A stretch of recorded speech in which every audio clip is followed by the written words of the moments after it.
All right, so when you came into Utah, you were slotted as a wide receiver. What was the talk that brought you over to becoming on the defensive side? We just a bunch of those guys. Coach Kelly felt like because when I first made the switch, I moved to safety instead of corner, and a bunch of those guys, he was short at depth. All they had was Tevin Carter and Brian Blecken, who was kind of going through injury, so they felt like they could use somebody of my size and my speed to come over and help. So when Coach asked me to do it, I mean I'm a team player. I was all for it. So he asked me to do it, and there was no hesitation. I just went over. Had you ever played defense before? High school, nothing? Nothing. Nothing So at all? the hardest part for me was just learning to back pedal and tackle because I had never done any of those things before. Never running backwards before in your life. Never. So it took some time. Yeah. So first you worked with under Morgan Scally, learning how the safeties do it, and then quickly you were moved over to the cornerback. Is it a lot different moving as opposed from a safety to a cornerback? Kind of, because just for the simple fact that, Coach Scally and Coach Shaw teach the same techniques, but they teach it a different way.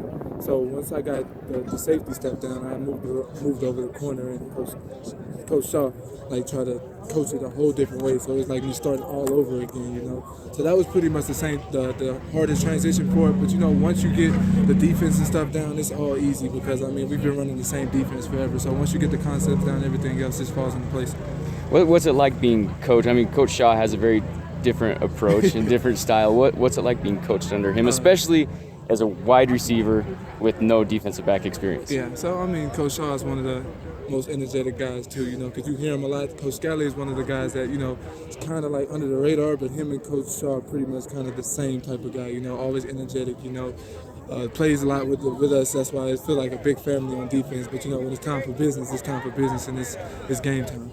So he's pretty critical. Like, it was hard to take what he was giving you, his critique and everything. Yes, was that kind of a change? It was, because Coach Shaw is a real technical guy, and so for me, it was times that I just wanted to say, you know what, I want to go back to receiver. I don't want to do this because I couldn't, at first I couldn't get it. I couldn't get it, and he was on me all the time. We get grading sheets, I would have straight negatives because my technique was so bad. But, just from last season, from the very first game, fall camp, I would stay after practice with Coach Shaw every single day, trying to perfect my technique because I wanted to play, I wasn't getting many reps on offense. So when I made the transition to defense, I made it a goal that when I actually move over, I want to actually play. So I stayed after practice every day to perfect my technique. Awesome. And it paid off. Last year you were able, through injuries and things, you were able to see a lot of playing time.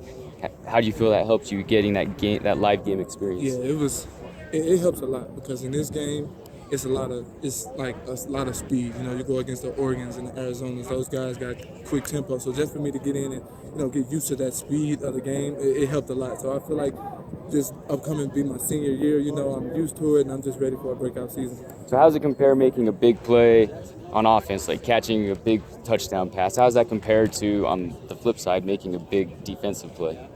It's just for me because I'm adjusted to defense now.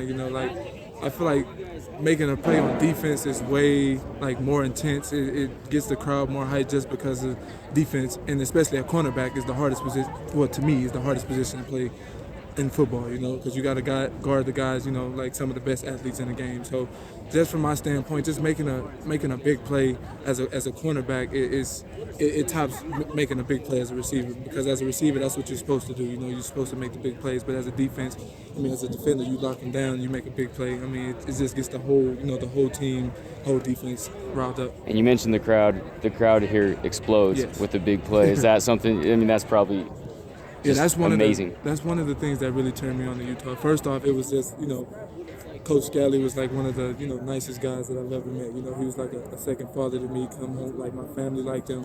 Then I got here and I met Coach Shaw. Then I just seen the brotherhood that this team had. Then I seen how riled up this is. Not as probably one of the smallest stadiums in the Pac-12, but one of the loudest that I've played in.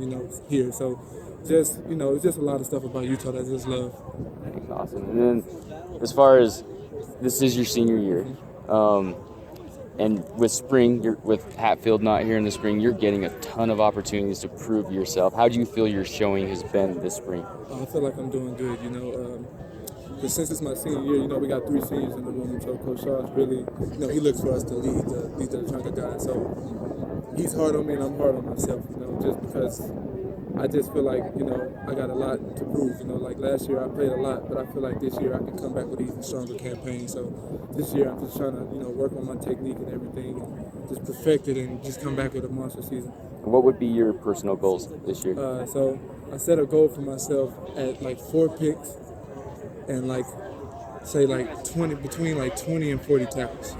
So you want to be first team all Pac-12 defense. That's what I'm trying to do. I mean, Marcus Williams set the bar high last year for the DB group, so I'm just trying to get on his level because he's a younger guy. He's younger than me, so I'm just trying to get on his level, you know, and just do what I can because with those big guys up front, it's going to be hard for us to make tackles, you know, because we pride ourselves on having the best D-line in the conference. I'm not saying that we do have the best D-line in the conference, but, you know, like those guys up front, I got a lot of confidence in them. You know, they do their job and we do ours. Like last year, a lot of those interceptions that we had came off of, you know, them guys getting pressure on the quarterback. So I give a lot of credit to our D-line, and you know, I just want to do my job.